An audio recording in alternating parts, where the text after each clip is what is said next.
은퇴는 끝이 아니다. 또 다른 시작이다. 은퇴라는 단어를 들으면 대부분은 자유, 여유, 휴식이 먼저 떠오르죠. 아침에 눈 떠서 출근할 필요도 없고 커피 한 잔 마시며 책을 읽거나 산책하는 느긋한 살. 많은 사람들이 그걸 꿈꾸며 3040년을 일해왔습니다. 그런데 현실은 생각보다 훨씬 다릅니다. 정작 은퇴를 해보면 하루하루가 낯설고 아무 할 일이 없다는 게 불편하기도 하고요. 무엇보다 돈보다 더 무서운 건 목적 없는 시간이에요. 그렇게 방황하다 보면 우울감이 찾아오고 체력도 떨어지고 삶이 급속도로 무너지는 경우도 많습니다. 그런데 여기 반대로 은퇴 후 오히려 삶이 더 단단해지고 경제적으로도 자유로워진 분이 있습니다. 매일 새벽 5시에 출근하는 경비원, 63세 김모 씨 이야기인데요. 그는 단순히 돈 벌기 위해 일하는 게 아니라 파이어족 FIRE족 경제적 자립 후 조기 은퇴의 길을 역으로 걸어온 분입니다.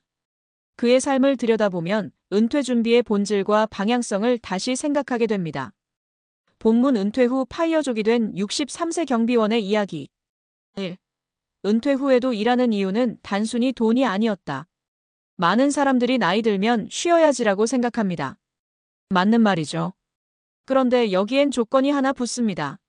쉴 수 있을 만큼의 자산과 쉴 수 있을 만큼의 건강과 쉴 수 있을 만큼의 심리적 여유가 있어야 해요. 김 씨는 58세에 공기업에서 명예퇴직을 했습니다. 퇴직금 2억 원, 국민연금은 63세부터 월 100만 원 정도 받을 예정이었죠. 처음엔 2억 원이면 510년은 충분히 버틸 수 있을 줄 알았습니다. 그런데 막상 써보니 다르더랍니다. 2년 만에 퇴직금의 절반이 증발했고 남은 금액으로는 10년 이상을 버티기 어렵다는 계산이 나왔어요. 그래서 그는 60세에 경비 일자리를 알아보기 시작했습니다. 주변에선 왜 굳이 다시 일하냐고 말렸지만 김 씨는 생각이 달랐어요. 그냥 집에서 TV만 보다 보면 내가 퇴물이 된 것 같고 하루가 너무 길더라고요. 나도 여전히 쓸모있는 사람이고 싶었어요. 결국 그는 3년째 한 아파트 단지에서 경비원으로 일하고 있습니다. 새벽에 출근해 하루 종일 주민들과 인사하고 택배 정리하고 관리사무소와 소통하면서 하루를 살아있는 시간으로 채워가고 있습니다. 2. 파이어족이란 조기 은퇴자만의 특권이 아니다. 흔히 파이어족 하면 3040대에 엄청난 절약과 투자로 10억 가까운 자산을 만들고 조기 은퇴한 사람들을 떠올립니다. 하지만 파이어족의 진짜 의미는 경제적 자유를 바탕으로 자기가 원하는 삶을 사는 사람이에요. 나이와 방식은 다를 수 있어도 본질은 같죠. 김 씨는 파이어족이 되기 위해 두 가지 준비를 했다고 합니다. 생활비 최소화 소비를 줄이고 고정비를 극단적으로 낮췄습니다. 자동차를 팔고 월세에서 보증부 반전세로 옮기고 외식비를 확 줄였죠. 소득 다변화 경비일 외에도 틈틈이 온라인 중고거래로 수익을 만들고 블로그를 운영하며 광고 수입도 얻고 있어요. 이런 삶을 통해 김 씨는 은퇴했지만 파산은 없다고 말합니다. 그리고 무엇보다 중요한 건 은퇴해도 내가 통제할 수 있는 삶을 산다는 자존감입니다. 3. 사례를 통해 보는 은퇴 후 삶의 반전 시나리오. 사례 1. 62세 임 씨 은퇴 후 배달 라이더로 인생 2막. 임 씨는 건설회사에서 현장 감독으로 35년을 일했습니다. 정년퇴직 후 두 달은 너무 좋았대요. 그런데 그 다음부터는 불안이 밀려오기 시작했습니다. 그래서 건강도 챙기고 수입도 만들 겸 배민 커넥트에 도전했습니다.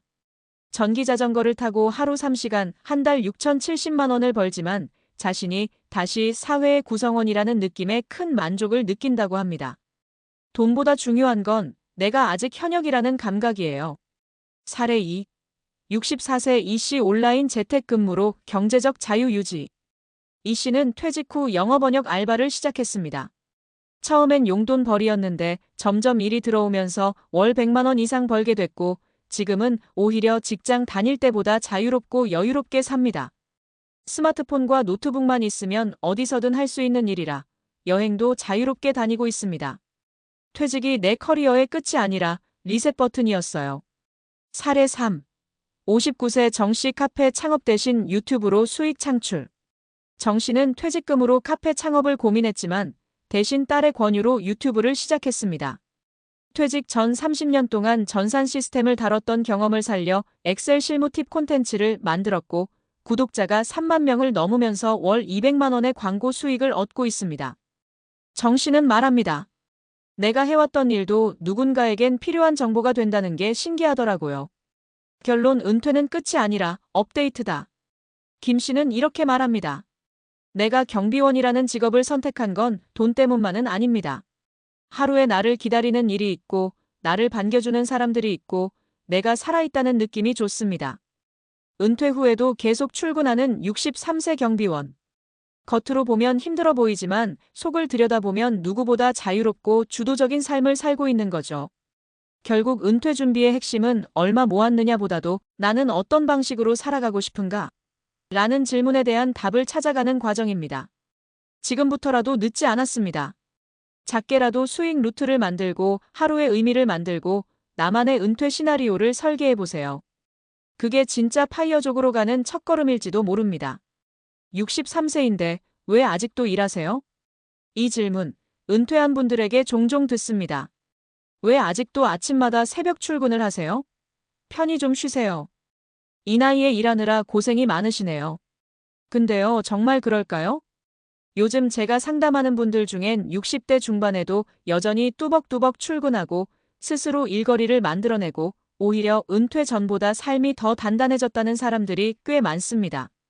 물론 피곤하죠. 육체적으로도 힘들고요. 하지만 그분들한테 그만두고 쉬시지 그러세요? 하고 물으면요. 10중 8구는 이렇게 대답합니다. 쉬면 더 힘들어요. 몸도 마음도 무너져요. 일하는 노인이 행복한 이유.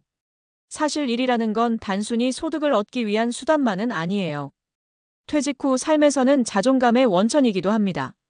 어떤 일을 하든 나를 필요로 하는 곳이 있다는 느낌이 드는 순간 사람은 다시 살아납니다. 그래서 저는 종종 이렇게 말씀드려요. 은퇴는 쉼이 아니라 내가 하고 싶은 일을 고를 수 있는 기회입니다. 60대 이후의 일은 경쟁보다 기여에 더 가깝습니다. 누구보다 빠르게 성과 내야 하고 승진해야 하고 눈치 봐야 하는 일이 아니죠. 내가 가진 경험, 지혜, 시간을 활용해서 가치 있는 활동을 하는 거예요. 그게 꼭 직장일일 필요는 없습니다.